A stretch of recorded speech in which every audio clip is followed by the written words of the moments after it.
Hello guys, welcome back to our channel. അങ്ങനെ തങ്ങളുടെ തടവിൽ നിന്നും ചാടിപ്പോയ ജഗന്നാഥനെ പിടിക്കാനായി ദിനംപ്രതി ശ്രമം തുടരുകയാണ് ദീപക്കും അംബികയും സജിയും ചേർന്ന്. അതേസമയം പത്മാവതിന്റെ വീട്ടിൽ നിന്നും പുറത്തേക്ക് ഇറങ്ങുന്ന ജഗന്നാഥൻ ഫോൺ ചെയ്യുന്നത് സജിയുടെയും ദീപകിന്റെയും ശ്രദ്ധയിൽപ്പെടുകയാണ്.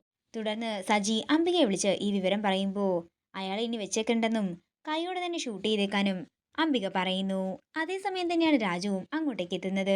തുടർന്ന് രണ്ടും കൽപ്പിച്ചുകൊണ്ട് സജി ജഗന്നാഥന് നേരെ വെടിയുതിർക്കുന്നുണ്ടെങ്കിൽ പെട്ടെന്ന് തന്നെ രാജു അത് ശ്രദ്ധിക്കുകയും ജഗന്നാഥനെ തള്ളി മാറ്റുകയും ചെയ്യുന്നു.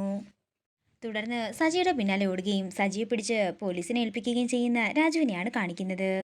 പിന്നീട് കാണിക്കുന്നത് അംബികയും ദീപകിനെയുമാണ്. അംബിക ദീപകിനോട് പറയുകയാണ്, ശക്തി കൊണ്ടും ബുദ്ധി കൊണ്ടുമുള്ള എൻ്റെ അംഗം തുടങ്ങിയിട്ടേ കാലം കുറേയായി. തോൽക്കില്ല എന്നുള്ള അടിയുറച്ച ആത്മവിശ്വാസം കൊണ്ടാണ് ഞാൻ പിടിച്ചു നിൽക്കുന്നത് തന്നെ. പിന്നീട് കാണിക്കുന്നത് രമ്യയും രുക്മിണിയെയുമാണ്. എനിക്കൊരു ലക്ഷ്യമുണ്ട്, രാജുവുമായിട്ടുള്ള ജീവിതം. അത് ഞാൻ എങ്ങനെയെങ്കിലും നടത്തിയെടുത്തിരിക്കുമെന്ന് രമ്യ രുക്മിണിയോട് പറയുന്നു. അതേസമയം സജിയെ പോലീസിൽ ഏൽപ്പിച്ച് തിരികെ ചെല്ലുന്ന രാജുവിനെ കെട്ടിപ്പിടിച്ച് പൊട്ടിക്കരയുകയാണ് ഋതിക. തുടർന്ന് ഋതികയെ ചേർത്ത് പിടിച്ച് ആശ്വസിപ്പിക്കുന്ന രാജുവിനെയാണ് കാണിക്കുന്നത്. അതേസമയം രാജുവിനെ ഋതികയും ആക്രമിക്കാൻ ശ്രമിച്ചു എന്നുള്ള കുറ്റത്തിനായിരുന്നു സജിയെ അറസ്റ്റ് ചെയ്തിട്ടുണ്ടായിരുന്നത്. തുടർന്ന് സജിയെ കൊണ്ട് വർമ്മയുടെ വീട്ടിലേക്ക് എത്തുകയാണ് പോലീസ്.